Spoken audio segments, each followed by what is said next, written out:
మంచిది. ప్రియమైన దేవుని పిల్లలారా, ఈరోజు ఒక పాఠాన్ని మనం ఆలోచన చేద్దాం. లోక సంబంధివా దేవుని సంబంధివా? ఈ పాఠాన్ని మనం ఆలోచిద్దాం. లోక సంబంధివా దేవుని సంబంధివా? ప్రియమైన దేవుని పిల్లలారా, యోహాను సువార్త 17:14 మనం చూస్తే, యోహాను సువార్త 17:14 మనం చూస్తే, వాక్య భాగాలు మనం చదివాం కదా. యోహాను సువార్త 17:14. వారికి నీ వాక్యం ఇచ్చి ఉన్నాను, నేను లోక సంబంధిని కానట్టు వారును లోక సంబంధులు కారు గనుక లోకము వారిని ద్వేషించును. చాలు. యేసుక్రీస్తు వారు తన శిష్యులతో చెబుతున్నమాట. చాలా జాగ్రత్తగా మనం ఇక్కడ మనసు పెట్టి ఆలోచిస్తే, తన 12 మంది శిష్యులతో చెబుతున్న మాట, క్షమించండి, దేవుడికి ప్రార్థిస్తున్న మాట. ఎవరి కోసం అంటే 12 మంది శిష్యుల కోసం. ఈ 17వ అధ్యాయం అంతా యేసుక్రీస్తు వారు తండ్రికి చేసిన ప్రార్థన. కుమారుడైన యేసుక్రీస్తు వారు తండ్రి అయిన దేవుడికి చేసిన ప్రార్థన, విజ్ఞాపన, అర్జీ ఏంటంటే, మొదటి వచనం నుండి మనం ఆలోచిస్తే ఏమండి, ఆయన ఆకాశం వైపు కన్నులెత్తి, ఏమండి, యేసు ఈ మాటలు చెప్పి ఆకాశం వైపు కన్నులెత్తి ఇట్లా నేను తండ్రి అని మొదలుపెట్టి ఈ 14వ వచనం దగ్గర మనం వస్తే, వారికి అనగా ఎవరికంటే 12 మంది శిష్యులకి. ఎందుకంటే ఆయన ఇక నెక్స్ట్ శిలువ శ్రమకు వెళ్ళాలి కనుక ఆయన దగ్గర ఉన్న వారు ఎంతమంది అంటే చివరిగా 12 మంది. వారికి అనగా నా శిష్యులకు నీ వాక్యము ఇచ్చి ఉన్నాను, నేను లోక సంబంధిని కానట్టును వారును లోక సంబంధులు కారు అంటున్నాడు. అంటే యేసుక్రీస్తు వారు క్లియర్ చేస్తున్నాడు, నేను లోక సంబంధిని కాదు. అవును, యేసుక్రీస్తు లోక సంబంధి కాదు. అలాగనే యేసును నమ్మిన, యేసు శిష్యులుగా ఉంటున్న శిష్యులను కూడా వారును లోక సంబంధులు కారు అంటున్నాడు. అంటే యేసుక్రీస్తు వారు ఈ లోక సంబంధి కాదు అనేది మనకు క్లియర్ అయింది. యేసును నమ్మిన ఆ శిష్యులు కూడా లోక సంబంధులు కారు కనుక అంటున్నాడు. చూడండి ఆ మాట మరోసారి, నేను లోక సంబంధిని కానట్టును వారును లోక సంబంధులు కారు గనుక లోకము వారిని ద్వేషించును అన్నాడు. అంతే కదండి, లోక సంబంధులు కానప్పుడు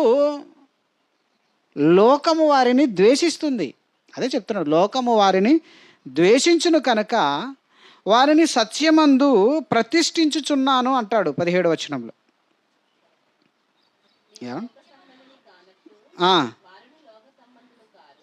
16వ వచనంలో, నేను లోక సంబంధిని కానట్టు వారును లోక సంబంధులు కారు, సత్యమందు వారిని ప్రతిష్ఠించేయుము. అంటే లోక సంబంధులు కారు గనుక సత్యములో వారిని ప్రతిష్ఠించు, అనగా నీ వాక్యంలో వారిని నిలవబెట్టు. లోక సంబంధి కాదాయన. అలాగనే ఆయన శిష్యులుగా ఉన్న వారు లోక సంబంధులు కారు. ఆయనను నమ్ముకున్నవారు, ఆయనను వెంబడించేవారు కూడా లోక సంబంధులు కారు అని స్పష్టమవుతుంది. వారును లోక సంబంధులు 16వ వచనంలో, నేను లోక సంబంధిని కానట్టు వారును లోక సంబంధులు కారు. అంటే వారునంటే శిష్యులే కాదు, ఈరోజు క్రీస్తును నమ్ముకొని బాప్టిజం తీసుకొని సంఘంలోకి వచ్చిన మనము కూడా లోక సంబంధులము కాము. లోక సంబంధులము కాము కనుక ఏంటి అయితే, లోక సంబంధులు కాకపోతే ఏంటి? లోక సంబంధులు కారు గనుక లోకము వారిని ఏం చేస్తుంది? ద్వేషిస్తుంది. ఆ రోజు శిష్యులను లోకం ద్వేషించింది. ఈరోజు మనము కూడా లోక సంబంధులము కానట్టు జీవిస్తే ఈ లోకం మనలను కూడా ద్వేషిస్తుంది, ప్రేమించదు, ద్వేషిస్తుంది. ఎందుకంటే ఈ లోకము దాని తీరు వేరు. లోకము లోక సంబంధులనే స్నేహిస్తుంది. ఏమండి? ఈ లోకము తన సంబంధులను స్నేహిస్తుంది. ఇప్పుడు లోకముతో స్నేహం మనం కలిగి ఉంటే మనం దేవునికి శత్రువులం అంటాడు. ఏమండి? ఒకసారి ఆ మాటను మనం చూడగలిగితే యాకోబు పత్రిక 4వ అధ్యాయం 4వ వచనం. ఏమండి? ఇక్కడ ఏంటంటే దేవుని సంబంధి లోక సంబంధికి పూర్తి భిన్న అభిప్రాయాలు, పూర్తి వ్యతిరేకత బైబిల్లో మనకు కనిపిస్తుంది. ఏమండి? వ్యభిచారునులారా, ఈ లోక స్నేహము దేవునితో వైరం మీరెరుగరా అంటున్నాడు. అంటే లోక సంబంధులమైతే దేవునికి సంబంధం కాదు, దేవునితో వైరం ఏర్పడుతుంది. లోకము దాని తీరు, దాని పోకడ వేరు. దేవుని సంబంధి లోక సంబంధి ఎప్పటికీ కాకూడదు. ఎందుకంటే లోకము వేరు, లోక సంబంధము వేరు, దేవుని సంబంధము వేరు. లోకము దాని తీరు వేరు, లోకము దాని స్థితి అది గతించేది. లోక సంబంధులు కాకపోతే లోకము వారిని ద్వేషిస్తుంది. మరి లోక సంబంధులైతే దేవుడు వారికి శత్రువు అవుతాడు. అదే కదా, వ్యభిచారునులారా, ఈ లోక స్నేహము దేవునితో వైరమని మీరు ఎరుగరా. కాబట్టి ఎవడు ఈ లోకముతో స్నేహము చేయగోరునో వాడు దేవునికి ఏమవుతాడు? శత్రువు. ఏమండి? చాలా కష్టంగా ఉంది కదండి. లోకము కావాలి, దేవుడు కావాలంటే కుదరదు. లోకమా దేవుడు, నువ్వు లోక సంబంధం అయితే దేవుడికి శత్రువు అవుతావు, దేవుని సంబంధం అయితే లోకానికి శత్రువు అవుతావు. లోకము నేను ద్వేషిస్తుంది. లోకము దాని పోకడ వేరండి, దేవుని సంబంధం వేరు. ఇది మనకు తెలియాలి. ఇప్పుడు లోకము దాని పోకడ ఏంటి అని మనం ఒక బైబిల్ని పరిశీలిస్తే ప్రసంగి గ్రంథము 3వ అధ్యాయం 16వ వచనం. దేవుడు చెప్పాడండి, ప్రతిదీ రాయించాడు. లోకము దాని పోకడ, దాని స్థితి లోకంలో ఎలా ఉంటుందో చెప్పాడు. ప్రసంగి గ్రంథము 3వ అధ్యాయం 16వ వచనాన్ని మనం చూస్తే, మరియు లోకమునందు విమర్శ స్థానమున దుర్మార్గత జరుగుటయు, న్యాయముండవలసిన స్థానమున దుర్మార్గత జరుగుటయు ఏమండి నాకు కనబడెను. విమర్శ స్థానమున దుర్మార్గత, న్యాయముండవలసిన స్థానమున ఏముందట?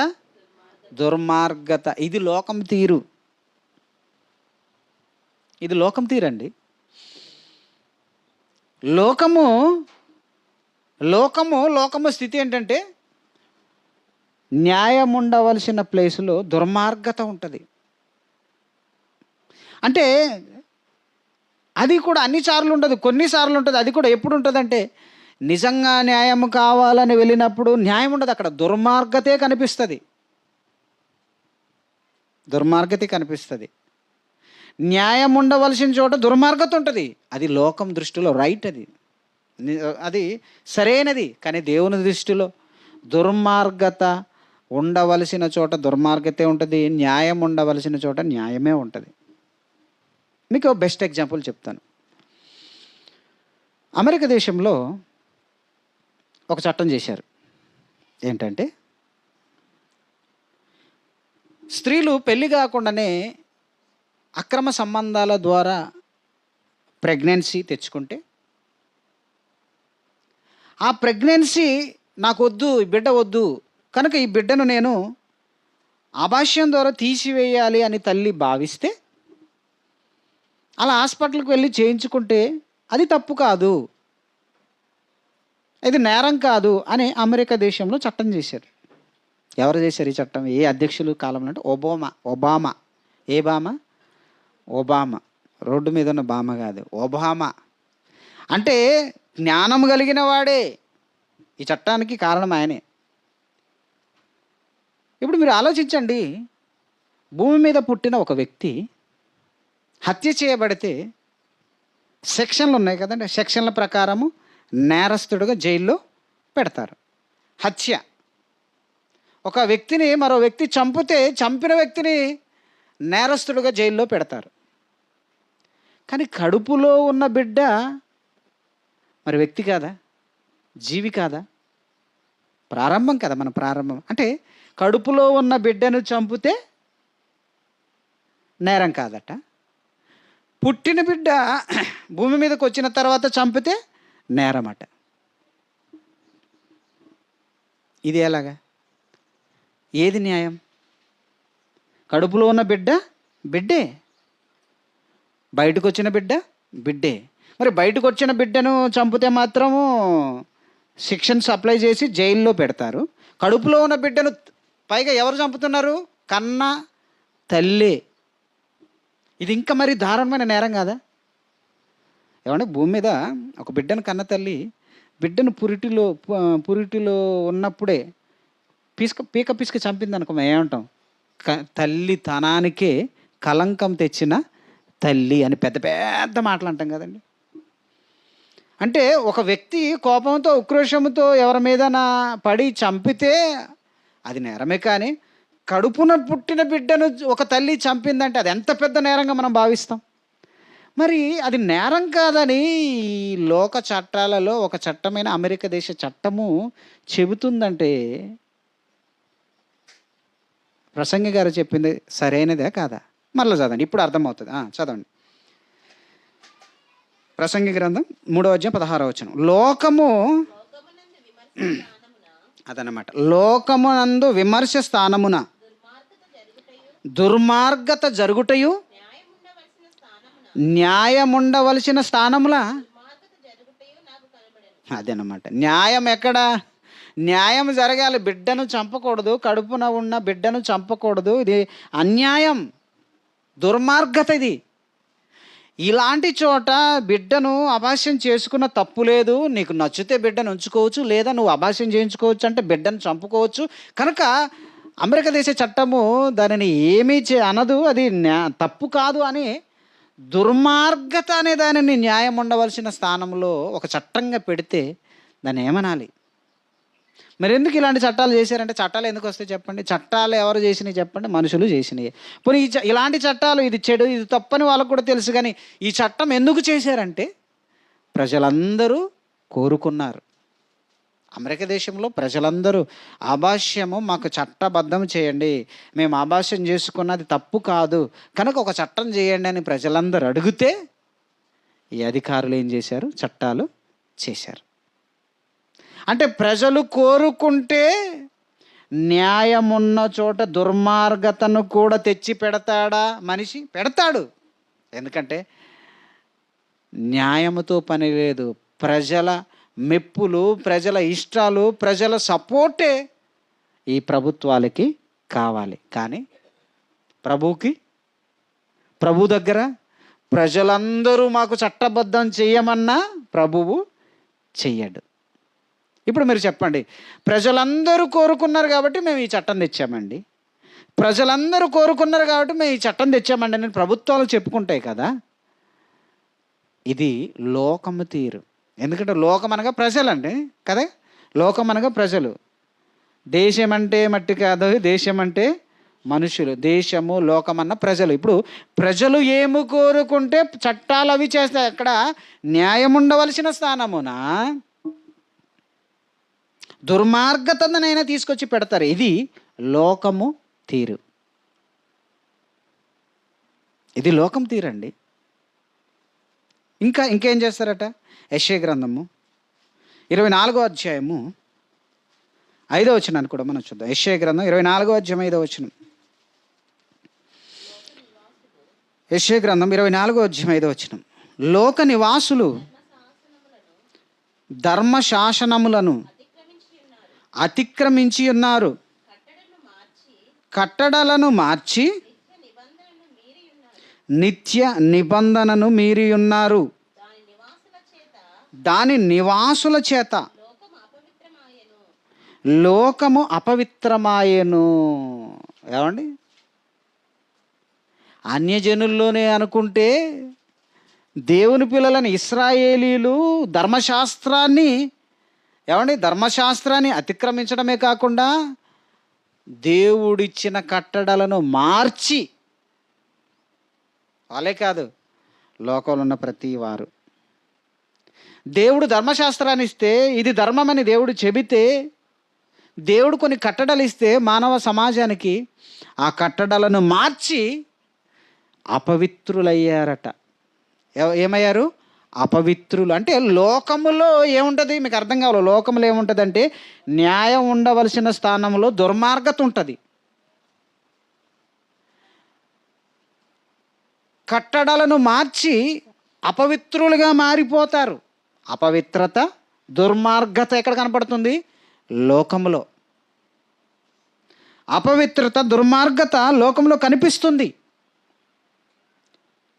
ఏమండి, అపవిత్రత, దుర్మార్గత లోకంలో కనిపిస్తుంది. కనుక ఇది లోక సంబంధుల్లో కనిపించేది. ఇది లోక సంబంధులలో ప్రస్ఫుటంగా కనిపించేది. దుర్మార్గత, అపవిత్రత, ఇంకా అనేకమైనవి లోక సంబంధుల్లో కనిపిస్తాయి. అయితే దేవుని సంబంధులు ఇవి ఉండవు, ఇవి కనపడవు. దేవుని సంబంధంలో ఇవి కనపడవు. ప్రియమైన దేవుని పిల్లలారా, కానీ ఒక్కసారి లేచి అక్కడ అది అలారం మోగుతుందా? ఫోన్లో మోగుతున్నట్టుంది. అది టచ్ చేసి క్యాన్సిల్ చేయి. ప్రియమైన దేవుని పిల్లలారా, దేవుడు అంటున్నాడు యాకోబు 4:4లో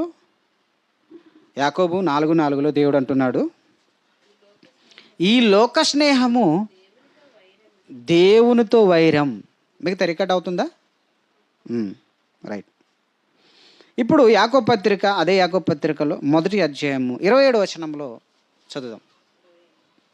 27.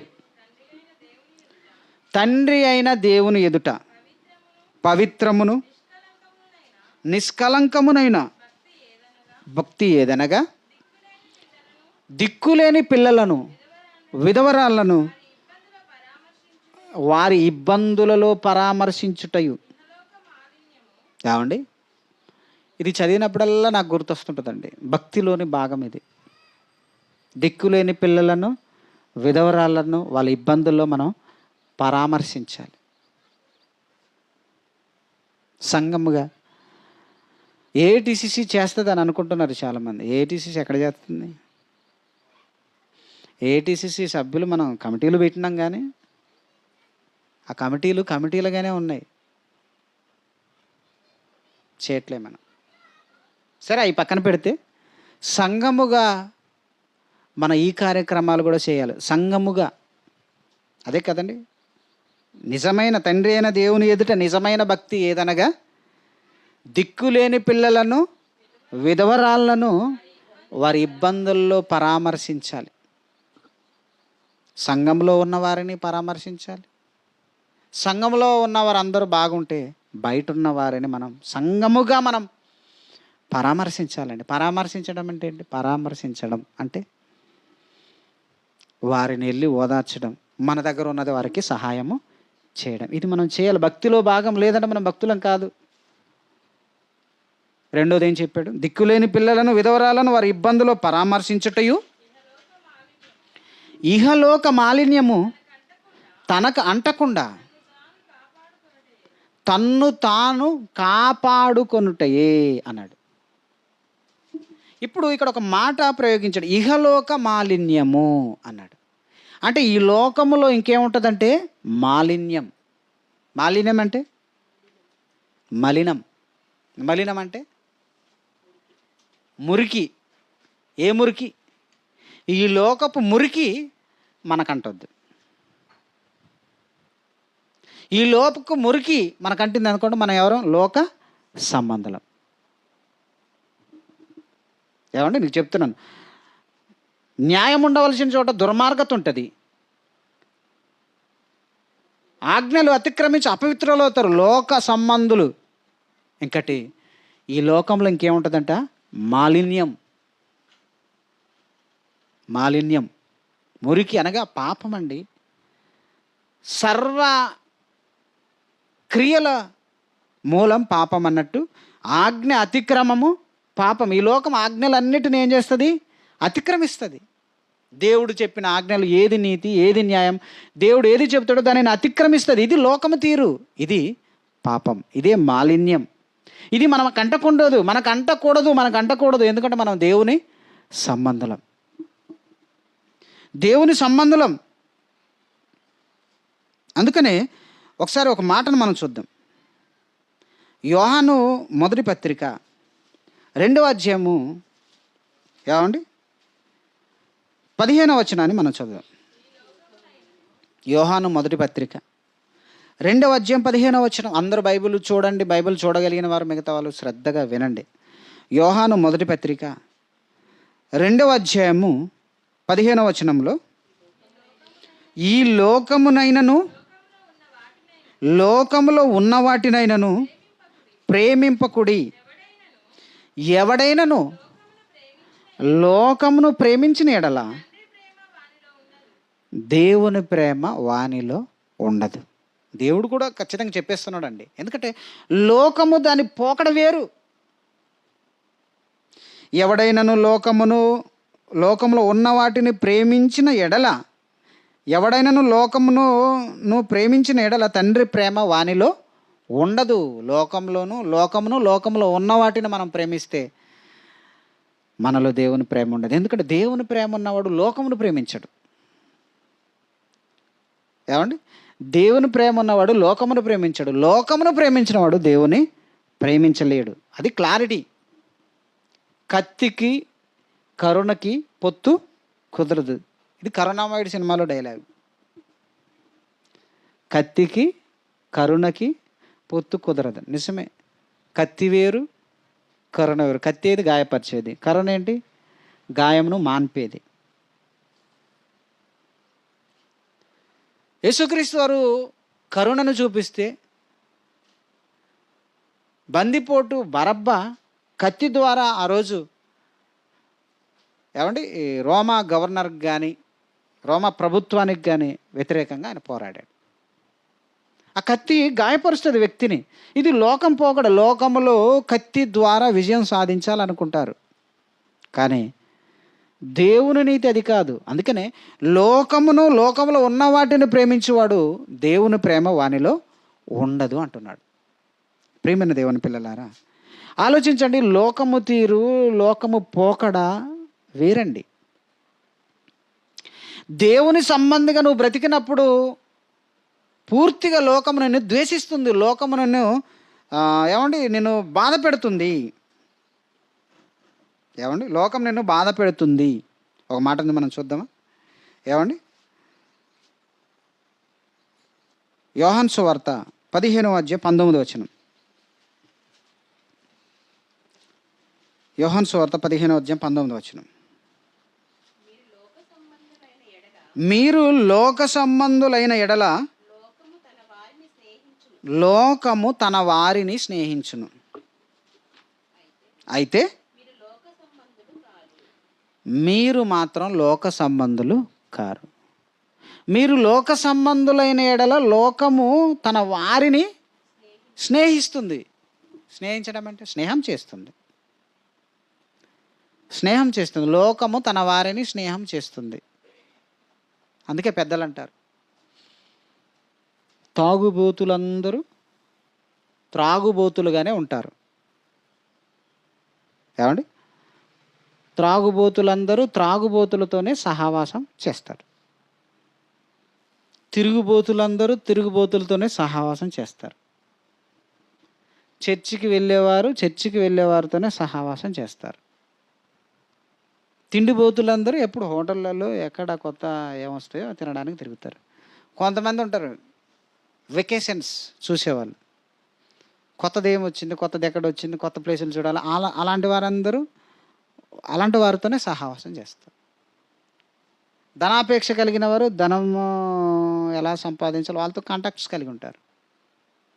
వ్యాపారాలు చేసేవారు వ్యాపారస్తులతో కాంటాక్ట్ కలిగి ఉంటారు. పనికి వెళ్ళేవారు పని చేసే వాళ్ళతో సంబంధాలు కలిగి ఉంటారు.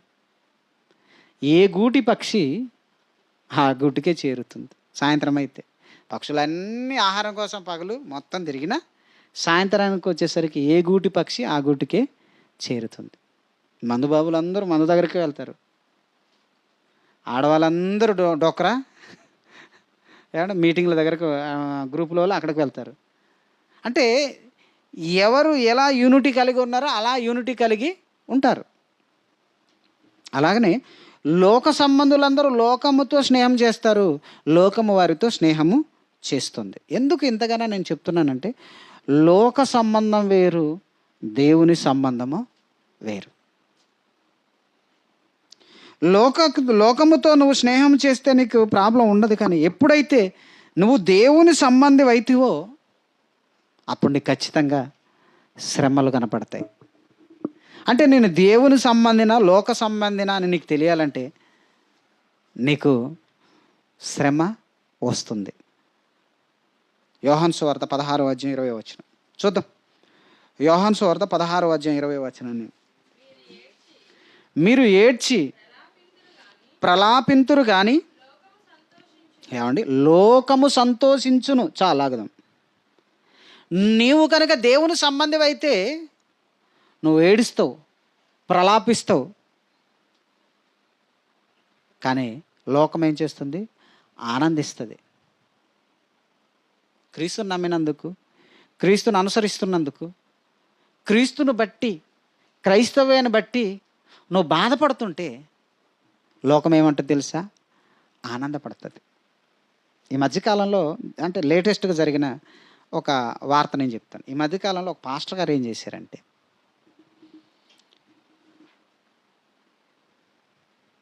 తనను కులం పేరుతో దూషించారని హైకోర్టుకు వెళ్ళాడండి. ఎవరైనా? పాస్టర్ గారు హైకోర్టుకు వెళ్ళాడు, నాకు న్యాయం జరుగుతుందేమోనని. హైకోర్టు ఏమందంటే నువ్వు షెడ్యూల్ క్యాస్ట్ వాడివి, నువ్వు ఎస్సీ క్యాండిడేట్ కనుక అని నువ్వు కేసు పెట్టినావు కదా, అసలు నువ్వు చర్చికి వెళ్తున్నావు, నువ్వు పాస్టర్ అంటున్నావు, నీకు ఎస్సీ సర్టిఫికెట్ వర్తించదు కనుక ఈ కేసు చెల్లదని హైకోర్టు కొట్టేసింది. ఏంది? షెడ్యూల్ క్యాస్ట్లో ఉన్న ఈయన దేవుని నమ్ముకుని పాస్టర్ అయినందుకు, తనను అగ్రకులస్తుడు దూషించాడని, నాకు చట్టం ఉంది కదా ఎస్సీ ఎస్టీ చట్టంలో, అగ్రకులాలలో మతం పేరుతో కానీ కులం పేరుతో కానీ దూషించిన అంబేద్కర్ గారు మంచి రాజ్యాంగం రాసి మనకిచ్చారు కనుక నన్ను దూషిస్తున్నారు అని కేసు పెట్టాడండి. అతల వైపు నుండి వాళ్ళు ఏమన్నారంటే నీవు ఎప్పుడైతే క్రైస్తవ్యాన్ని స్వీకరించావో కనుక నీకు ఎస్సీ హోదా ఉండదు కనుక నీ కేసే చెల్లదన్నారు. ఊరుకోవచ్చు కదండి. ఈయన ఊరుకోకుండా మళ్ళీ సుప్రీంకోర్టుకి వెళ్ళాడు. సుప్రీంకోర్టు కూడా ఏమిచ్చిందండి తీర్పు. ఇక హైకోర్టు ఏ తీర్పు ఇచ్చిందో దానిని ఆధారం చేసుకొని అవును కదా క్రైస్తవంలోకి వెళ్తే కులం ఉండదు కదా కనుక నువ్వు ఎస్సీ కాదు, నువ్వు క్రీస్తుని నమ్ముకున్నావు కాబట్టి నువ్వు ఎస్సీ కాదు కాబట్టి నీ కేసు చెల్లదని కొట్టేసింది. ఇక చూడండి, ఇక ఆనందమే ఆనందం. ఉంటారు కదా కొంతమంది మత ఛాందస్వాదులు. ఎందుకంటే భారతదేశంలో షెడ్యూల్ క్యాస్ట్, షెడ్యూల్ ట్రైబ్సే 70% ఉన్నారు. మర్చిపోవద్దు. ఓటు బ్యాంకును మనం ఆలోచిస్తే మన భారతదేశంలో 29-30 రాష్ట్రాలలో షెడ్యూల్ క్యాస్ట్, షెడ్యూల్ ట్రైబ్స్ వీళ్ళే ఎక్కువ ఉన్నారు కులాలలో ప్రకారం వాళ్ళు చూస్తే.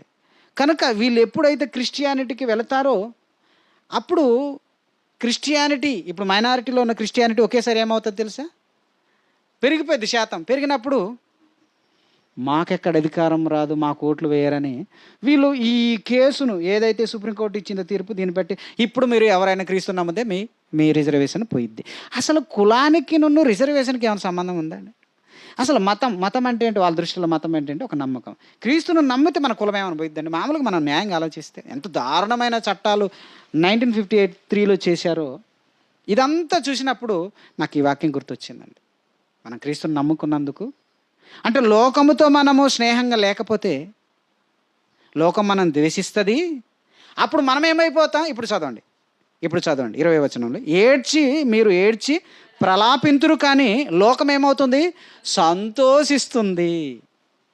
అంటే మీకు రిజర్వేషన్ పోయింది, మీకు రిజర్వేషన్ పోతుంది కనుక మీకు సరిగ్గా జరిగింది, మీరు యేసుని నమ్ముతారా అని వాడు సంతోషిస్తున్నాడు కదా. మనం ఏమనుకుంటున్నాం, మనకి రిజర్వేషన్ పోయింది కదా, పోతుంది కదా క్రీస్తుని నమ్మితే, కనుక మనం ఏడ్చి ప్రలాపిస్తున్నాం.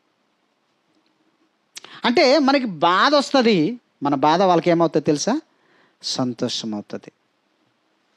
అంటే లోకం తీరు చెప్తున్నాను.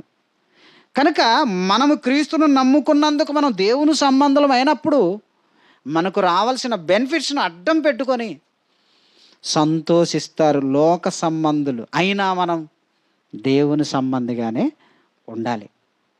ఎందుకంటే వీడు ఇవాళ బాధ పెట్టుడు కాదండి, బైబిల్లో దేవుడు ఎప్పుడో రాయించాడు. ఎంత మంచి ఆదరణ మాటలండి.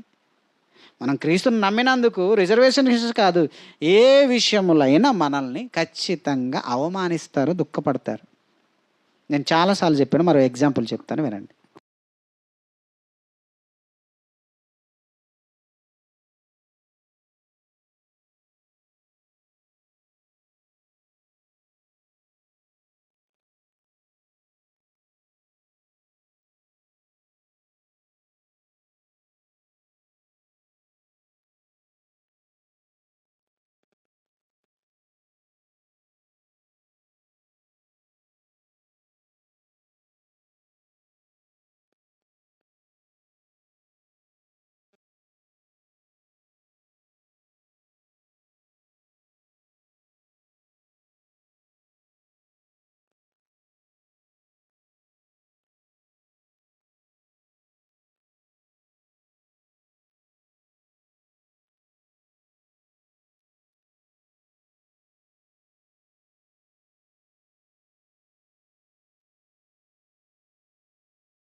బాధేనండి.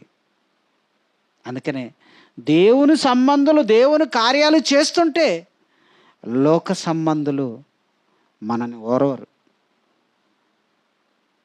ఓరవరండి. కనుక లోక సంబంధులు, లోకం మనల్ని ఎప్పుడు ద్వేషిస్తూనే ఉంటుంది. యోహాను మొదటి పత్రిక 3వ అధ్యాయం 13వ వచనం. యోహాను మొదటి పత్రిక 3వ అధ్యాయం 13వ వచనం. యోహాను మొదటి పత్రిక 3వ అధ్యాయం 13వ వచనం. సహోదరులారా చెప్తున్నాడు. కాబట్టి మనం బాధపడిన అవసరం లేదండి, ఎందుకంటే మన పక్షాన దేవుడే ఉన్నాడు. సహోదరులారా, లోకం మిమ్మల్ని ద్వేషించిన ఎడల దీనికి మీరు ఆశ్చర్యపడకండి. లోకం మిమ్మల్ని ద్వేషించిన ఎడల దీనికి మీరు ఆశ్చర్యపడకండి. క్రీస్తుని నమ్మినందుకు మీకు రిజర్వేషన్ వర్తించదని బాధపెడుతున్నారా, దీనికి మీరు ఆశ్చర్యపడకండి. మనము సహోదరులను ప్రేమించుచున్నాము గనుక మరణములో నుండి జీవములోనికి, అంతకంటే గొప్పది. మనము ద్వేషించబడినను మనం సహోదరులను ప్రేమిస్తున్నాము గనుక మనం మరణములో నుండి జీవములోనికి దాటి ఉన్నాం. ఎందుకంటే మనం దేవుని సంబంధులం.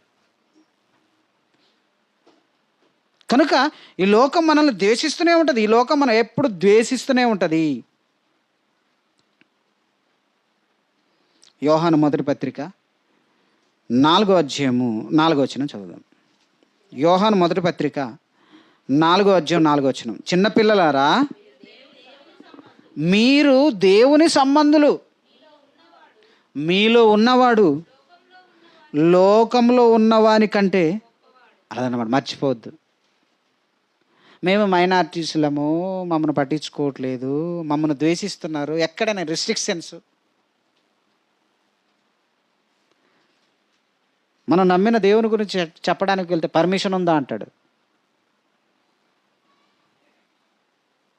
లోకమండి, మనం నమ్మిన దేవుని గురించి చెప్పడానికి పర్మిషన్ ఉందా అంటారు. మనం ఎప్పుడైనా ఎవరినైనా పర్మిషన్ ఉందా అని అడిగామండి? అసలు అడుగుతాం మనం? అడగాం మనం. ఇందుకు నాకు తెలియక అడుగుతానండి, ఈ పర్మిషన్ ఉందా అన్న వాళ్ళు మనల్ని చూసి భయపడుతున్నారా, వాళ్ళను మనం చూసి భయపడుతున్నామా? మీకు అర్థమవుతుందా? ఈ పర్మిషన్ ఉందా అని అడిగిన వాడు భయపడుతున్నాడా, వాళ్ళని చూసి మనం భయపడుతున్నామా? మనం ఎక్కడ చెబితే వాళ్ళు మారిపోతారని వాడే భయపడుతూ మనల్ని అడ్డగిస్తున్నాడు. ఇంతకు భయపడుతుంది ఎవరు? వాళ్ళు, మనం కాదు. ఎందుకంటే మనం నమ్మిన ఈ దేవుని మాటలు వాళ్ళు రాసినట్టు ఎక్కడ పడితే అక్కడ బస్సులలో కానీ గోడల మీద కానీ రాస్తే మారిపోతూ ఉంటారు ప్రతి ఒక్కరు. ఎందుకు ఇంత మంచి మాట ఉందా బైబిల్లో? ఇప్పుడు దేశాల మధ్య జరుగుతున్న ఆ యుద్ధాలను మనం ఆలోచిస్తే యేసు చెప్పిందే, బైబిల్లో దేవుడు రాయించిందే సరేనేమండి. ఏ దేశానికైనా దిక్కు దేవుడు మాట, యేసుక్రీస్తు చెప్పిన మాటే వేదాంతం అవుతుంది. ఎందుకంటే 3 దేశాలు యుద్ధం చేసుకుంటున్నాయండి. అమెరికా, ఇజ్రాయెల్ రెండు ఒకటై ఇరాన్ దేశంతో యుద్ధం చేస్తుంది. దీనివలన క్రైసిస్, ఎల్పిజి గ్యాస్ మనకి సరిగ్గా రావట్లేదు. ఇప్పుడు వదిలేరు, కానీ మొన్నటిదాకా కొంచెం టైట్ అయింది. హార్మోజ్ జలసంధి దగ్గర వాళ్ళు కట్టడి చేస్తున్నారు. ఎందుకంటే ఆ జలసంధి మీద నుండే ఇతర దేశాల నుండి మనకి ఫ్యూయల్ రావాలి, మనకి పెట్రోల్, డీజిల్, తర్వాత ఎల్పిజి గ్యాస్ ఇవన్నీ రావాలి. ఆ జలసంధి దగ్గర ఇరాన్ వాళ్ళు అడ్డుకట్ట వేశారు. మా మీద యుద్ధానికి వస్తారా, కనుక మేము దీన్ని అడ్డుకుంటాం, ఇక్కడ వెళ్ళకుండా దేని వెళ్ళకుండా మేము పేల్చేస్తామని వాళ్ళు భయపెడితే కొంచెం క్రైసిస్ వచ్చింది. ఇప్పుడు మళ్ళీ విడిచిపెట్టేలేండి. కానీ వాళ్ళు అంటున్నారు, ఇలానే యుద్ధాన్ని అమెరికా, ఇజ్రాయేలు మా మీద కొనసాగిస్తే మేము ఇంకో జలసంధి ఉంది, దానిని కూడా మూసివేస్తాం అంటున్నారు. దానిలోని ప్రపంచ దేశాలకి ఏమవుతుందో తెలుసా? అన్ని రేట్లు పెరిగిపోతాయి, ఆకలి పెరిగిపోతుంది. ఎందుకంటే ప్రతి రేటు పెరగడానికి కారణం డీజిల్, పెట్రోల్. ఎందుకంటే నీ కూరగాయలు తినాలనుకోండి, ఒక చోట పండవు కదండి, అక్కడి నుండి ఇక్కడికి రావాలి, ఇక్కడ నుండి అక్కడికి, రాష్ట్రాలు మారుతుంటాయి. మరి రావడానికి వెహికల్ రావాలంటే వెహికల్కి ఏం కావాలా? లారీకి, బస్సుకి పెట్రోల్ కావాలి. మరి పెట్రోల్ లేకపోతే నీకు అక్కడ ఉన్న కూరగాయలు, టమాటాలు ఇక్కడికి రావు, ఇక్కడే అక్కడికి పోవు. అప్పుడు ఇక్కడ దొరకనప్పుడు ఇక్కడ రేటు పెరుగుతాయి, అక్కడ దొరకనప్పుడు అక్కడ రేటు పెరుగుతాయి. ఇలాగా ప్రతీది రేటు పెరిగిపోతుంది. రవాణా వ్యవస్థ ఆగిపోతే ప్రతీది రేటు పెరిగిపోయింది. ఎందుకంటే మనం మొత్తం మనమే పండించుకోం కదండి, వస్తు మార్పిడి టైప్ అనమాట. కనుక ఇలాంటి సిచ్యువేషన్ వచ్చింది. ఇప్పుడు ఏం చేయాలి? ప్రపంచ దేశాలన్నీ ఏమంటున్నాయి? ప్రపంచ దేశాలన్నీ ఏమనుకుంటున్నాయంటే యుద్ధం ఆపాలి ఎలాగైనా. చివరికి ఉగ్రవాదానికి పేరెన్నిక కలిగిన పాకిస్తాన్ కూడా మధ్యలో వెళ్ళి యుద్ధం ఆపుదామని ప్రయత్నం చేస్తుంది. ఉగ్రవాదానికి కేరాపాటు రాసే పాకిస్తాన్. ఎందుకు తెలుసా? లోపల ఫీజులు మాడిపోతున్నాయి. కానీ ఒక ఆయన, మన భారతదేశంలో ఒక ఆయన నేటికి తిరుగుతున్నాడు. ఒక ఆయనే యేసుక్రీస్తు గురించి ఎలా తప్పుడు మాటలు మాట్లాడాడంటే, దేవుడు అంటే ఎలా ఉండాలంటే ఎలా ఉండాలట? రిచ్గా ఉండాలట. మీ దేవుడు ఏంటండి? తప్పు చేసిన వాడిని చంపనంటాడు, క్షమించమంటాడు, సిలువలో చచ్చిపోతానట, 3 మేకులు కూడా పీక్కులేనోడు దేవుడు ఎలా అవుతాడండి అని హేళనగా మాట్లాడాడు కదా. అంటే ఈయన నమ్మిన దాని ప్రకారం తప్పు చేస్తే వాడిని ఖచ్చితంగా చంపాలి. క్షమించడం ఏంటి? క్షమిస్తే తప్పును ఎంకరేజ్ చేసినట్టు అని మాట్లాడుతున్నాడు. ఇప్పుడు నేను అడుగుతాను, ఇప్పుడు ప్రపంచ దేశాలు 3 దేశాలు కొట్టుకుంటున్నాయి, ఇంత కరువు వచ్చింది. ఇప్పుడు ఎవడో ఆ దేశస్తుడు ఈ దేశస్తుడు తప్పు చేశాడుగా, నువ్వు కూడా ఏదో ఒక దేశం పక్షాన్ని వెళ్ళి అవతలోడి మీద యుద్ధం చేయొచ్చు. ఎందుకంటే వాడు తప్పు చేశాడని. చేయడు. చేస్తే కడుపులు మాడిపోతాయి. రిచ్ కదా. మరి రిచ్ అంత ఏమైపోయింది ఇప్పుడు? క్షమించడమే శరణ్యం, రాజీ మార్గమే సర్వోత్తమమైన మార్గం అని ఇప్పుడు వార్తలు వస్తుంది. మీకు తెలుసలేదు? కేసులు కోర్టుల్లో నిండిపోతున్నాయట. న్యాయమూర్తులు తక్కువ అయిపోయారు. వీటిని ఒక కేసా అండి, ఒక ఎఫ్ఐఆర్ ఫైల్ చేసాడంటే ఒక దాని మీద ఏడాడు సెక్షన్స్, ఒక 3-4 వేసేస్తాడు. అర్థమైందా? ఈ సెక్షన్స్ అన్నీ చూసి తీర్పు ఇచ్చేసరికి వాడు వాయిదా అడుగుతాడు, ఇది అడుగుతాడు, ఇలా నిండిపోయినాయి. అందుకనే ఇప్పుడు న్యాయమూర్తులు ఏమంటున్నారంటే లోక్ అదాలత్ అనే ఒక దాన్ని ప్రవేశపెట్టి రాజీ కుదిరిచ్చే ప్రయత్నం కోర్టు చేస్తుంది. ఇప్పుడు ఏమంటున్నారు? రాజీయే సర్వోన్నతమైన మార్గం. ఇదే కదా యేసు చెప్పాడు. యేసు అదే చెప్పాడు కదా. నువ్వు మార్గం మధ్యలో ఉన్నప్పుడే, నీ సహోదరుడితో వైరం ఉంటే కోర్టు వరకు వెళ్ళకు, మార్గంలో ఉన్నప్పుడే సమాధానపడు. అక్కడికి వెళ్ళిన తర్వాత కోర్టు కేసు, తర్వాత కడపటి కాసు చెల్లించే వరకు నిన్ను జైల్లో పెట్టవచ్చు. కనుక దారిలో ఉండగానే నువ్వేమైపోవు? రాజీ కుదిరించుకో అని యేసు చెప్పాడుగా. మరి ఇప్పుడు రిచ్ ఏమైంది? తప్పు చేసిన చంపాలన్నాడు, ఏమైపోయింది? అలా మాట్లాడిన మోడీ గారు సైలెంట్ అయిపోయి మోడీ గారే కదండి, ప్రపంచ దేశాలన్నీ యుద్ధం వద్దురా బాబు, ఎందుకంటే కాలు బీకేస్తున్నాయి. ఇది పెరిగిపోయిందనుకో ఎలా ఉంటుంది తెలుసా? అన్నిటి మీద పడుతుంది, ఉద్యోగాలు పోతాయి, తినడానికి తిండి కరువు అయిపోయింది, చాలా దారుణమైన స్థితిలోకి వెళ్తారు.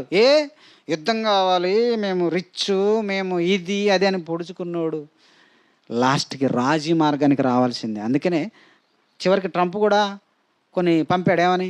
శాంతి కుదిర్చుకుందామని. ఎందుకంటే కాలు బిగేస్తున్నాయి ఆయనకి. ఎంతసేపు అండి యుద్ధం చేస్తారు? ఇద్దరు బలశాలులు, ఇద్దరు కొట్టుకుంటున్నారు అనుకుందాం, ఎంతసేపు కొట్టుకుంటారు? ఇద్దరికి బలం ఉన్నంత కాలం కొట్టుకుంటారు. తర్వాత ఇద్దరు కాలు బీకేసుకుని స్టాప్, మనం భోజనం చేద్దాం అంటాడు. ఎందుకంటే కడుపు మండుద్ది. ఇలా కడుపు మండి చస్తారనే యేసుక్రీస్తు ఈ సమాజానికి చెప్పింది ఏంటంటే, నిన్ను వలె నీ పొరుగువాన్ని ప్రేమించు, నిన్ను హింసించే వారి కొరకు ప్రార్థన చేయి, నీ శత్రువుల కోసం కూడా నువ్వు ప్రార్థన చేయమని చెప్పాడండి యేసు. ఇది దేవుని సంబంధి చేసే పని. లోక సంబంధి దుర్మార్గతను కొనసాగిస్తాడు, కానీ చివరికి లోకం ఏమైపోయింది తెలుసా? ఒక వ్యక్తి ఒక చెట్టు ఎక్కాడు, కొమ్మ మీద కూర్చున్నాడు, తను కూర్చున్న కొమ్మనే నరుక్కుంటున్నాడు. అది లోకము తీరు. అదే దేవుని సంబంధి అయితే దూరదృష్టితో ఆలోచిస్తాడు. ఈ క్రియ నేను జరిగిస్తే ఇది ఎంత ప్రమాదానికి దారితీస్తుందో ముందుగానే ఆలోచిస్తాడు. ఎందుకంటే దేవుని సంబంధి. ఏమండి? తిమోతికి రాసిన మొదటి పత్రిక ముగించుకుందాం. తిమోతికి రాసిన మొదటి పత్రిక 6వ అధ్యాయము 7-8 వచనాలు చదువుదాం. సంతుష్టి సహితమైన దైవభక్తి గొప్ప లాభ సాధనమై ఉన్నది. చెప్తున్నాడు, మనం ఈ లోకములోనికి ఏమీయూ తేలేదు, దీనిలో నుండి ఏమీయూ తీసుకొని పోలేము కాగా అన్న వస్త్రములు గలవారయుండి, అంటే తృప్తి పొందినవాడు ఎదుటివాడి మీదకి యుద్ధానికి పోడు. అసలు మనం ఈ లోకానికి ఏమి తీసుకురాలేదు, మరణించి ఏమి తీసుకుపోము. కనుక ఎదుటివారితో నీకు యుద్ధం ఎందుకు? ఎదుటివారిని ఆక్రమించడం ఎందుకు? ఇప్పుడు ఇశ్రాయేలు దేశము ధర్మశాస్త్రం కలిగిన దేశం అయ్యుండి ఏంటి ఇరాన్ మీద యుద్ధం ఏంటి? ఇరాన్ ఎవరు? ఆయన కూడా దేవుని కుమారుడే కదా. యుద్ధం ఎందుకు? దీనికి దిక్కుమాలిన క్రైస్తవులు వెనకాల అమ్మో దేవుడు ఈ దేశాన్ని దీవించాడు, దేవుడు మీ వెనకాల ఉన్నాడని కామెంట్ చేస్తూ ఉంటారు. తెలుసో లేదు? ఇశ్రాయేల్ దేశం గొప్పది అని ఎవడని వీడియో పెట్టాడు అనుకో, కింద చూడండి కామెంట్స్ అంతా. కింద ఏమంటాయంటే, అబ్బో దేవుడు మీ వెనకాల ఉన్నాడు, దేవుడు మీకు తోడు ఉన్నాడు. దేవుడు మీకు తోడు ఉన్నాడు? అసలు దేవుడు ఎప్పుడో ఇశ్రాయేల్ దేశాన్ని విడిచిపెట్టాడన్న సంగతి ఈ క్రైస్తవులకు కూడా తెలియదు చాలామందికి. యేసుక్రీస్తు ఏ మార్గం ప్రవేశపెట్టాడండి సమాజానికి? నీ శత్రువుని సైతము ప్రేమించు, నిన్ను హింసించే వారి కొరకు ప్రార్థన చేయి, నీ కుడి చెంప మీద కొడితే ఎడమ చెంప తిప్పమన్నాడు, యుద్ధం చేయమన్నాడా? క్షమాగుణాన్ని సమాజానికి యేసుక్రీస్తు వారు తీసుకొస్తే యుద్ధం చేయమని ఎంకరేజ్ చేస్తున్నారు క్రైస్తవులు. ఇశ్రాయేల్ దేశం పక్షాన ప్రార్థన చేస్తున్నారంటే వీళ్ళకి ఏం అర్థమైంది? ఆ ఇశ్రాయేలీలు అంటే ఎవరు? వాళ్ళు యూదులండి, ధర్మశాస్త్రాన్ని పాటిస్తారు తప్ప యేసును నమ్మరు వాళ్ళు. యుద్ధం చేసే వాళ్ళందరూ బెంజమిన్ నెతన్యాహు అని పేరు పెట్టుకున్నాడు. బెంజమిన్ అంటే బెన్యామీను. వాళ్ళు ఇశ్రాయేలీలు కదా, ఆ పేర్లు పెట్టుకున్నారు. యేసును చంపేసింది వాళ్ళే కదా శాంతిని స్థాపించినందుకు. కనుక లోకం పోకడ వాళ్ళు చేస్తున్నారు. అందుకనేది యేసుక్రీస్తు వారి మాటలను బట్టి పౌలు గారు రాసిన మాట, ఏమండి యాకోబు గారు రాసిన మాట, యాకోబు పత్రిక 4వ అధ్యాయం 1వ వచనం చదవండి. యాకోబు పత్రిక 4వ అధ్యాయం 1వ వచనం, మీలో యుద్ధములు పోరాటములు అసలు దేని నుండి కలుగుతున్నాయి మీకు తెలుసా? మీలో యుద్ధములు పోరాటములు దేని నుండి కలుగుచున్నాయి? మీ అవయవములలో పోరాడు భోగేచ్ఛల వలనే కదా. భోగము, ఎక్కువ సుఖపడాలి, 10 తరాలు సంపాదించాలి. అలా సంపాదించాలంటే ఏం కావాలి? నాకు పట్టు కావాలి. మైనింగ్ తవ్వుకోవాలంటే మంత్రులు, ఎమ్మెల్యేలు వీళ్ళందరూ నా మాట వినాలంటే నాకు అధికారం కావాలి. అధికారం సంపాదిస్తున్నాడు, మైనింగ్ తవ్వుతున్నాడు, సంపాదించుకుంటాడు. 10 తరాలకు సరిపడా భోగేచ్ఛ అంటే శరీర కోరికలు, తను, తన కుటుంబం, తన పిల్లలు, ఈ కోరికలతోనే అందుకని యుద్ధాలు చేస్తున్నారు. అమెరికాకి ఏం కావాలి? ఇరాన్ దేశంలోని ఆయిల్ బౌల్ కావాలి. ప్రపంచం మీద ఆధిపత్యం కావాలి అమెరికాకి. క్రైస్తవ దేశం పేరుకే. అందుకే అమెరికా గురించి కానీ ఇశ్రాయేల్ దేశం గురించి కానీ ప్రార్థన చేయాలంటే నేను చిరాకు వస్తుంది. ఎందుకంటే మారరాలు, యేసును స్వీకరించరాలు. పేరుకు క్రైస్తవ దేశం యేసు పేరు పెట్టుకుంటారు వాళ్ళు.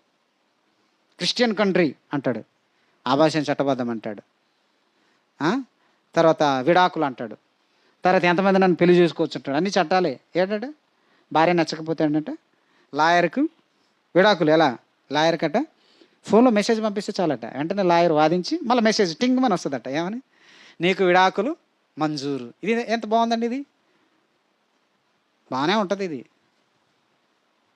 అట్నుండి భార్యకి భర్త నచ్చకపోతే ఆవిడ మెసేజ్ పంపిస్తుందట. అబ్బా ఎంత ఫ్రీడమ్ అండి. ఏం ఫ్రీడమ్, దిక్కుమాలిన ఫ్రీడమ్. క్రిస్టియన్ కంట్రీ అండి ఇది, క్రైస్తవ దేశం. కానీ ఒక్కటి దేవుడు చెప్పినవి అందులో పాటించరు. ఇప్పుడు యుద్ధం, నీ సోదరుడి మీద యుద్ధానికి వెళ్తున్నాడు, వాడి మీద వీడి మీద యుద్ధానికి వెళ్తున్నాడు, మళ్ళీ ఇశ్రాయేల్ దేశానికి సపోర్టు. ప్రియమైన దేవుని పిల్లలారా, బైబిల్కు భిన్నమండి, లోకం తీరది, దానికి మనం సపోర్ట్ చేయదు. ఇవన్నీ మనకి తెలియాలి. ఎందుకంటే బైబిల్ తెలిసిన వాడు, ముఖ్యంగా బైబిల్ ఓపెన్ యూనివర్సిటీలో జ్ఞానం నేర్చుకున్నాడు, ప్రపంచ దేశాలని చదవాలి. యుద్ధం అనేది యేసుక్రీస్తు వారి సమాజంలో వద్దని యుద్ధాన్ని విరిచేశాడు. యుద్ధాలు ఆపడానికి ఆయన పుట్టాడు. ఎవడ నాగటి నక్కులుగా మార్చాడట కత్తుల్ని. యుద్ధము చేయడం మాన్పించడానికి ఆయన పుడితే ఈరోజు యుద్ధాలు చేయడానికి ఎంకరేజ్ చేస్తున్నారని క్రైస్తవ దేశాలని పేరు చెప్పుకుంటున్నా అమెరికా, ఇజ్రాయెల్ దేశాలు, వాటికి క్రైస్తవులు సపోర్ట్ చేస్తూ దేవునికి ప్రార్థన చేస్తున్నారంటే ఎంత శాపానికి గురవుతున్నారో మనకు అర్థం కావాలి. ఇది లోకం తీరండి. అదే దేవుని తీరైతే మీలో యుద్ధంలో పోరాటంలో దేని నుండి కలుగుచున్నారు? మీ శరీరంలో పుట్టు కోరికలు కదా. ఎవడికో కోరిక పుట్టింది, వాడు అధికారాన్ని సంపాదించడానికి, సుఖాన్ని మరగడానికి వాడు యొక్క ప్లాన్ పన్నుతే దానివల్లనే కదా యుద్ధం వస్తుంది. కనుక అది దేవుడికి నచ్చదన్నాడు. దేవుడికి నచ్చనిది అది. కనుక అంటున్నాడు, మనము ఈ లోకంలో, తిమోతి పత్రిక, మనము ఈ లోకంలో ఏమీ తీసుకొని రాలేదు, ఏమి ఈ లోకమును విడిచి తీసుకొని పోము. కనుక ఎలా ఉండాలో తెలుసా? ప్రతి దేశం ఎలా ఉండాలో తెలుసా? అన్న వస్త్రములు కలిగి సంతృప్తి పొంది ఉండాలి. ఇది దేవుని సంబంధి అయిన వాడు కలిగి ఉంటాడు. అన్న వస్త్రములతో సంతృప్తి కలిగి ఉంటాడు. దేవుని సంబంధిలో కనిపించే లక్షణం అండి అన్న వస్త్రం. తినడానికి అన్నం, కట్టుకోవడానికి బట్ట, వీటితో సంతృప్తి కలిగి ఉండాలి. ఇది దేవుని సంబంధిలో కనిపిస్తుంది. ఏమండి, కానీ ఎందుకో క్రైస్తవులు కూడా, క్రీస్తును నమ్మిన క్రైస్తవులు కూడా అన్న వస్త్రములతో సంతృప్తి పొందుతున్నారండి. అన్నము వస్త్రం అంటే చాలండి, దేవుడు మాకు తోడుగొనడు అంటారండి. లేదా మాకు ఇల్లు కావాలి, కారు కావాలి అంటే తృప్తి ఉండదా? ఉండదు. ఓకే, నీ స్థాయి, నీకు అవసరం ఉంది, కొనుక్కుంటే తప్పని అనలే దేవుడు. కానీ లేని దాని కొరకు ప్రాకుల పడడం అనేది లోక సంబంధిలో కనిపించేది. అన్న వస్త్రము, నీకు అన్నము, కట్టుకోవడానికి బట్ట చాలండి, సంతృప్తిగా ఉన్నాను, అంతకు మించి నాకు అవకాశం ఉంటే కొంటానండి, నాకుంటే కొంటానండి, కానీ దానికోసమే నేను ప్రాకులాడనండి, దానికోసమే వెంపర్లాడనండి అనేవాడే దేవుని సంబంధి. లోకం పోకడ, లోకం ఎనుగా లోకంలో ఉన్నది అంతా ఏంటట? అది చూడండి, 1 యోహాను పత్రిక 1వ అధ్యాయం 16-17 వచనంలో లోకంలో ఉన్నదంతా ఏంటి? లోకంలో ఉన్నదంతా శరీరాశ, నేత్రాశ, జీవపు డంబం. ఈ మూడిటితోనే అపవాది దేవుని సంబంధులను దయ్యపు సంబంధులుగా మారుస్తుంది. లోకంలో ఉన్నదంతా ఇదే, శరీరాశ. శరీర ఆశ, నువ్వు శరీరానికి ఎంత పెట్టినా దాని ఆశ తీరదు. నీ ఇంటికి, నీ ఒంటికట ఎంత పెట్టినా చాలు అంటదండి. ఇంకెక్కడో ఏదో తోడ, ఇల్లు ఇటు కడితే బాగుండనండి, ఇంకో గది ఇటు పెంచితే బాగుండనండి. అందుకే అన్నాడు శరీరాశ. ఇది ఈ శరీరాశలు నువ్వు ఎంత పెట్టినా, ఎందుకంటే అప్పు చేసి పెడతావు కదండి, ఏదైనా చిన్నగా అవుతుందండి. ఇల్లు కట్టుకోవడం అంటే ఏమనుకుంటున్నారండి? మన జీవితాంతం ఏమండి, మేము కూడా ఇల్లు కట్టుకోవాలనుకుంటున్నాం. ఈ చర్చి తీసేసి కింద చర్చో పైన చర్చ్ వేసి పెద్దగా వేయాలనుకుంటున్నాను. ఎంత కావాలనుకుంటున్నారు? 50 లక్షలు. ఇది నార్మల్గా. మరి 50 లక్షలు ఏడ కావాలి? ముందుగానే లోన్ పెట్టాలి, జీవితాంతం కట్టాలి. ఏంటి? ఈఎంఐలు. చిన్న విషయం అండి ఇల్లు అంటే. ఇంక జీవితాంతం కట్టుకుంటూనే ఉండాలి. ఇక దేవుని పని చేద్దామన్నా, ఒక మీటింగ్ చేద్దామన్నా టైట్ అంటాం. ఎందుకు? పెట్టుకున్నాం కదా. ఏంటి? ఇల్లు అనే ఒక ఆశ, శరీరాశలు భాగం ఇది. అంటే ఇల్లు కట్టుకోవద్దని నేను అనట్లేదు సుమా, మళ్ళీ వక్రీకరించొద్దు. నీవు దేవుని పని చేయడానికి టైట్ అంటున్నావు, నువ్వు దేవుని పని చేయడానికి సమయం లేదంటున్నావు, నువ్వు దేవుని పని చేయడానికి అప్పులున్నా అంటున్నావు. దేనికి చేసావు అప్పులు? ఇప్పుడు నేను రాని వారిని అడుగుతున్నానండి, ఆదివారం కూడా పని పెట్టుకున్న వారిని అడుగుతున్నానండి, దేవుని సన్నిధి దేవుని కార్యక్రమాలకు రాని వారిని అడుగుతున్నానండి, దేనికి పెట్టుకున్నవి ఇవి? బాధగా ఉన్నా మీ సేవకుడిని నేను, మీరు నన్ను అరిసినా కరిసినా సేవకుడుగా ఖండించాలి, గద్దించాలి, బుద్ధి చెప్పలే. ఆ దినము సమీపించిన కొలది మీరు సమాజముగా కూడుట మానొద్దు అన్నాడా లేదా? మానొద్దు. మానుతున్నామంటే మనము ఏదో పెట్టుకున్నాం. ఏం పెట్టుకున్నాం అంటే ఏం లేదు, సింపుల్ ఇవే. లోకంలో ఉన్నదంతా శరీరాశ. రెండోది నేత్రాశ. ఇది చాలా కాస్ట్లీ అండి. ఇది తినేది కాదు, అనుభవించేది కాదు, కానీ చూసి ఆనందించేది. ఇది ఇల్లు కట్టుకున్నాం, ఏదో ఎగ్జాంపుల్ చెప్తున్నాను, ఇల్లు కట్టుకున్నాం. నీకు నీడ గద కావాలి, తలుపు గద కావాలి, కిటికీ గద కావాలి, దానికి పెయింటు ఖరీదైంది, దానికి సీలింగు ఖరీదైంది. మరి ఇంటికి తగినట్టు కిలోమీటర్ టీవీ ఉండాలి. ఇవన్నేంటి? చూపు ఆనందం. మరి ఆ ఇంటికి తగినట్టు రిచ్గా ఉండాలంటే మళ్ళీ కట్టుకోవడానికి బట్ట రిచ్గా ఉండాలి. మరి ఎంత రిచ్ కట్టుకున్నప్పుడు నడిచి ఫంక్షన్కి వెళ్తే ఏం బాగుంటుంది? కారు కావాలి. ఇవన్నేంటి? ఎగ్జాంపుల్ చెప్తున్నానండి.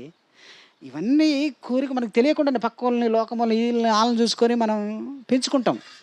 నేను అంటున్నాను, నీ స్థామత ఉంటే, నీ స్థాయి ఉంటే పెంచుకో, కానీ అప్పు చేసి నువ్వు చేసుకున్నావు అనుకో, నీ జీవితాంతం నిన్ను బుక్ చేసింది అపవాది. ఇక నువ్వు దేవుడి కోసం ఏం చేయలేవు. మాకు లాంటి వాళ్ళు వచ్చి దేవుడి కోసం చెయ్యమ్మా, దేవుడి కోసం నీవంత ఇయ్యమ్మా, బతిన్లాడే కదండి, బతిన్లాడ్ అయిపోయింది. ఇవ్వకపోతే పోతావని చెప్పేవాళ్ళం మేము. ఇవ్వకపోతే పోతావు ఎటు? దేవుడి కోసం 4 కార్యాలు కూడా నువ్వు ఏమి చేయకపోతే నీకు పరలోకం ఎలా వస్తుంది అనేవాళ్ళం మనం. చెప్పినప్పుడు అప్పుడు బాధ అనిపిస్తుంది. అంటే ఒక అన్న చెప్పాడండి, సంతోష్ అనే చెప్పాడు. ఏం చెప్పాడంటే, వాళ్ళ సంఘంలో ఒక ఆవిడ ఉందట, ఏ కార్యక్రమం జరిగిన 5 రూపాయలు ఇవ్వదట. 5 రూపాయలు ఏంటంటే, నేను పేదన్నయ్యా అంటదట. సరేలే, పేదదే కదా, పేదదే, నిజమే పేదదే, విధవరాలట, మనవరాలను పెంచుకుంటుంది, పేదదే మనవరాలను పెంచుకుంటుంది. 5 రూపాయలు కూడా ఇవ్వదట, 5 రూపాయలు కూడా. కానీ మనవరాలు పెద్ద మనిషి అయిందట. నీకు అర్థమైందిగా? ఫంక్షన్ చేసిందట, 1,50,000 అప్పు చేసి చేసిందట. అన్న అనుకున్నాడు, ఎందుకమ్మా అన్న చెప్పింది, ఎందుకమ్మా నీకు ఇలాంటి కార్యక్రమం, చిన్న ప్రార్థన పెట్టుకోవచ్చు, ప్రార్థన చేసి మేము కూడిక పెట్టుకొని వచ్చేస్తామంటే, అన్నకి తెలియకుండా ప్లాన్ చేసిందంట, 1,50,000 పెట్టి చేసిందంట, అందరికి భోజనాలు పెట్టిందట. ఎక్కడేయమ్మా అంటే అప్పు చేసి చేసిందట. ఆహా, దేవుడి కోసం అంటే 5 రూపాయలు కూడా లేవు. మరి ఇప్పుడు ఫంక్షన్ కోసం అప్పు చేసి చేసినావు, ఇప్పుడు అప్పు ఎవరు తీర్చాలి? మళ్ళీ ఈవిడే తీర్చాలి. ఇప్పుడు దేవుడి కార్యక్రమం లేదని, అమ్మ నీ వంతు, నీకు బాధ్యత ఉంది కదా, అందరికీ బాధ్యత ఉంది దేవుని పనిలో ఉంది కదా పెట్టాలంటే, అప్పయ్యా సావు, నీ జీవితాంతం అప్పు తీర్చుకుంటూ, ఎందుకంటే వడ్డీకి తెచ్చినోడు ఊరుకుంటాడు ఏంటి, సగం జీవితం అప్పు తీర్చుడే. ఇంతలో మనవరాలు పెళ్ళి వస్తుంది రాదా? న్యాయంగా చెప్పండి, మనవరాలు పెళ్ళి వస్తుంది, మళ్ళీ పెళ్ళికి ఎంత చేయాలా? డబల్ చేయాలా? డబలే కాదు, త్రిపుల్ కూడా అవుతుంది. నీ జీవితాంతం ఇవే. అలానే మనవరాలకు పెళ్లి చేయొద్దని అనట్లేదు, ఫంక్షన్ ఎందుకు అంటున్నాను నేను. ఏందో వాళ్ళు చేశారు కదా, లోకం తీరు కదా. బైబిల్ ఎక్కడన్నా ఫంక్షన్ చేయండి అని ఉందండి? తర్వాత చచ్చిపోయినాక కర్మలు చేయని ఉందండి? చెప్తానండి, కష్టంగా ఉంటాయి, కానీ అప్పు చేసి మరి చేస్తాం మనం, మామూలు వాళ్ళం కాదు. మీటింగ్ చేయండి అనేది ఉన్నా మాత్రం మనం చేయం. లోకంలో వాళ్ళ నమ్మకాలండి. 9వ రోజు చేయాలి, 11వ రోజు చేయాలి, 21వ రోజు చేయాలి, వాళ్ళ నమ్మకాలు. చేతి చేసిన ఒక ఏదో ఆదరణ సభ ఏదో పెట్టినావు అనుకుందాం, పెట్టినప్పుడు మళ్ళీ 9వ రోజు ఏంటి, 11వ రోజు ఏంటి, 21వ రోజు ఏంటి? కుదరదు ఆ రోజు అయ్యగారికి. ఆయన ఆ రోజే కావాలంటాడు. అంటే వీళ్ళు లోక సంబంధులా, దేవుని సంబంధులా? మీరే చెప్పండి, న్యాయం చెప్పండి. లోకంలో ఎవడో చేస్తాడండి. చేతి చేసినావు, ఆదరణ సభగానే పెట్టినావు, చేసినప్పుడు మళ్ళీ డేట్ దగ్గర ఏంటి, పెళ్ళిళ్ళు ఏర్పాటు చేసుకుంటారు. ఆ రోజు మాకు కుదరదండి, ఈ రోజు అయితే కుదురుతుంది. సేవకుడికి కుదరదు, లేదా సంఘానికి కుదరదు, లేదండి ఆ రోజే కావాలి, ఆదివారమే కావాలంటున్నారు ఈ మధ్యలో క్రైస్తవులు. ఎందుకు? సెలవట. ఎవరికి? ఉద్యోగుల కోసం. మాకు కూడా కార్డులు వస్తాయండి పెళ్ళికి. ఏ కార్డు అయినా ఆదివారమే, ఆదివారం నీ పెళ్ళికి రావాలా?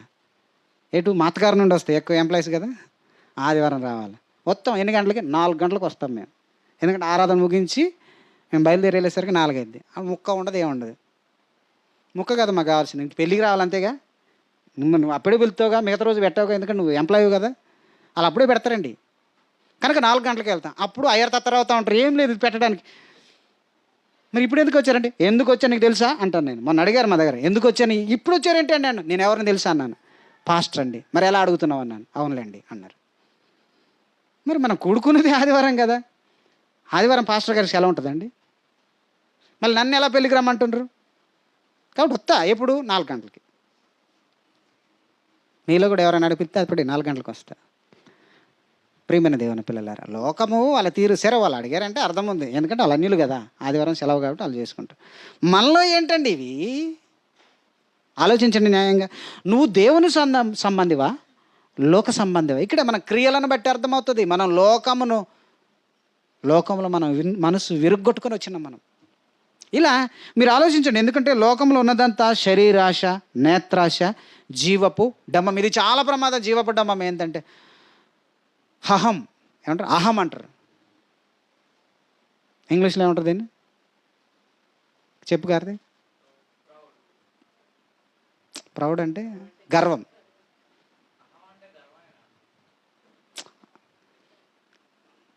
అదే రిలేటెడే కానీ ఇంకేదో అంటారు,